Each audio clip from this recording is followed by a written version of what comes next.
Bem-vindas e bem-vindos ao último episódio da primeira temporada deste programa que trouxe para a internet conversas necessárias sobre um mundo de diversidade.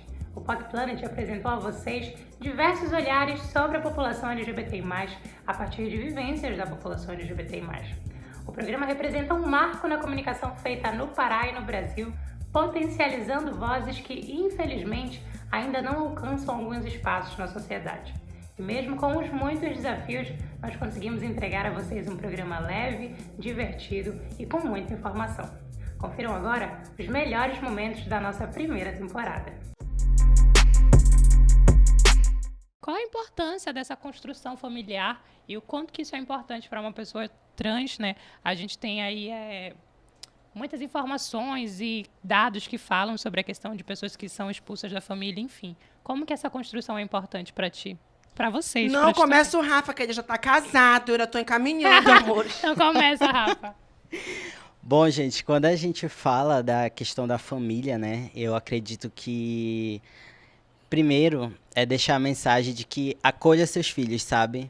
Pessoas trans, acolham, pessoas LGBTIs, porque muitas vezes esse acolhimento ele vai fazer a diferença se o seu filho vai parar na rua, se o seu filho vai ser traficado, se o seu filho vai acabar na prostituição ou sua filha, sabe? Porque a gente acaba sendo vulnerabilizado socialmente, a gente é colocado na rua, né? Muitas vezes não tem uma casa de acolhimento para pessoas LGBTIs, né? Então a gente acaba na rua e exposto a qualquer mazela social, sabe? Então a família dá o apoio.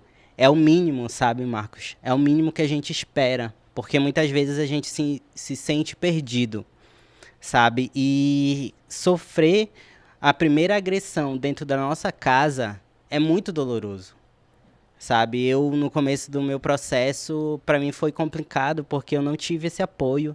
E quando a gente fala de pessoas trans, a maioria não tem esse apoio, né? Então, eu chego a me emocionar porque é algo que tá latente pra gente, sabe? É como a Franciele falou, tipo, a gente não tem essa afetividade muitas vezes. As pessoas não veem o corpo trans como digno de afeto, nem dentro dos seus lares familiares, sabe? Então, quando se fala de um relacionamento, é muito mais difícil, sabe? Porque a maioria quer esconder, a maioria tem vergonha de estar se relacionando com uma pessoa trans.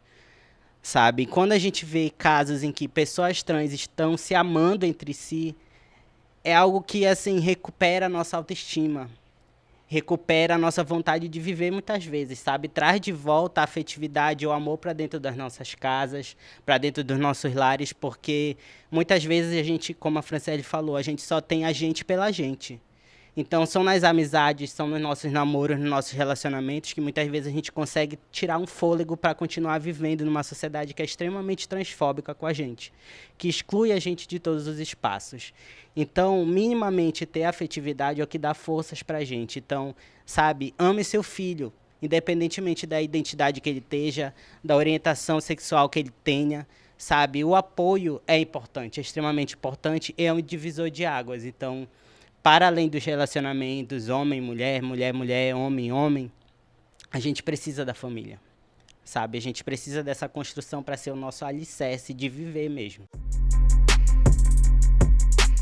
Quando eu anunciei no Instagram que eu faria uma festa o tema foi Freedom Party, que era a festa da minha liberdade, eu quis fazer com que as borboletas desabrochassem.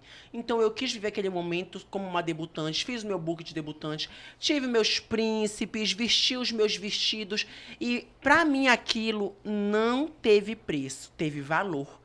Agregou muitos valores e principalmente fez com que eu acreditasse ainda mais que as coisas são possíveis, sabe?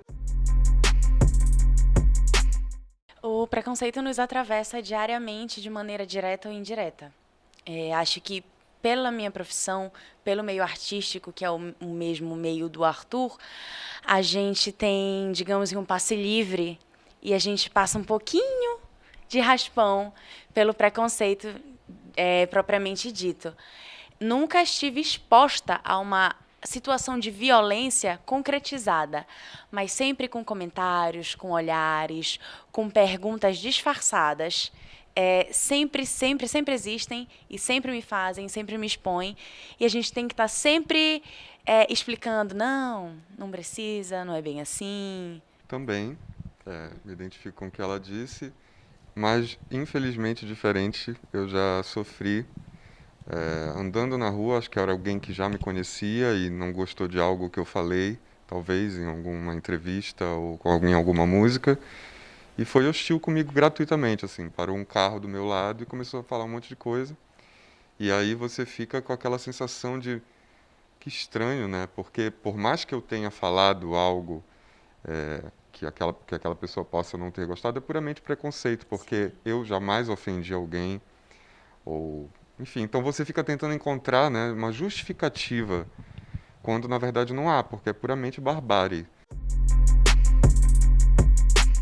E eu sempre busquei estar envolvido no meio da arte, na pintura, na dança, no teatro.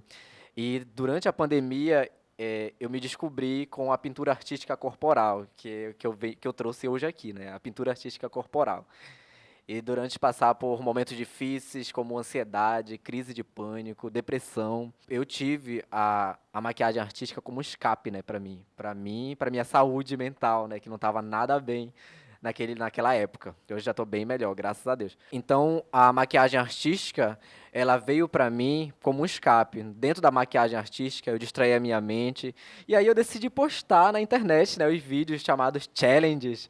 E tive uma resposta positiva do público. E eu fiquei muito feliz com a resposta. E isso me incentivou a trazer vídeos. Até hoje eu continuo fazendo vídeo, né, trazendo para as pessoas que admiram o meu trabalho na internet.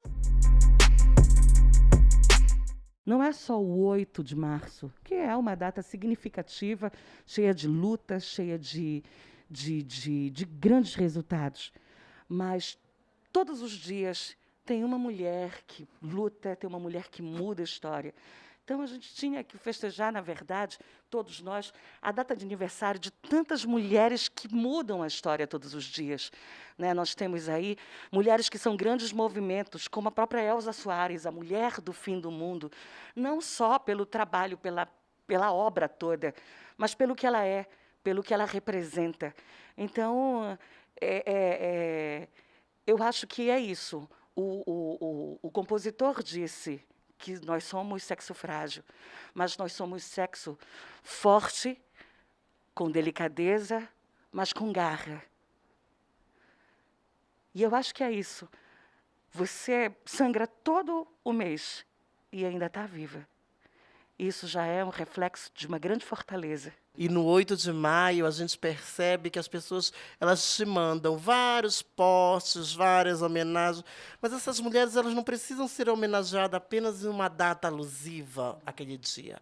Ela precisa ser homenageada todos os dias nessa sociedade, da qual ela enfrenta tantos preconceitos, né? Porque a mulher hoje ela é uma das vítimas social mais discriminada, né? Como eu posso dizer, ela é mais discriminada, mas é uma discriminação, muitas das vezes, maquiada, né, que não passa, e as pessoas, às vezes, passam despercebido e não entendem quanta mulher é discriminada por ser mãe solo, por ser puta, por ser uma negra periférica. O Comitê Arte pela Vida, esse ano, ele completa os 25 anos, servindo a essa população que vive com HIV/AIDS, que é uma população muito atingida, uma população muito sofrida. E nós somos voluntários, né? Um grupo de voluntário que se uniu para ajudar uma pessoa artista há 25 anos atrás, com mega show, que teve Walter Bandeira, que teve tanta gente que já passou, né? E a gente continuou porque acreditou que é tão bom atravessar gerações e dizer assim, vale a pena acreditar na vida, vale a pena servir o próximo. Eu acho que para a gente conseguir falar com o jovem, né, conseguir ter um diálogo com esse jovem, você precisa reconhecer um pouco da sua história, né, da sua experiência de vida. O que você traz para uma sala de aula, por exemplo? O que você leva? Qual é o seu projeto de vida? Para que esse projeto ele não interfira. Eu tenho uma experiência própria. A minha experiência própria não pode invalidar a experiência dessa outra pessoa, desse outro jovem. Então, eu acho que é um pouco isso. Eu tento fazer esse diálogo, mas ele não é nem um pouco fácil, porque ele é atravessado, né, Para citar um pouco a Erika Hilton aqui, ele é muito atravessado, ele é cheio de atravessamentos com várias outras histórias, e eu tenho que entender, eu sou obrigado a entender, né, essas outras histórias. E aí, gostaram? A gente termina essa primeira temporada com o coração cheio de gratidão por todos os aprendizados e muito entusiasmados para continuar conversando sobre diversidade e sobre uma sociedade com cada vez mais respeito a todas e todos. Para todo mundo que acompanhou os nossos episódios, o nosso muito obrigado. O POC Planet fica por aqui.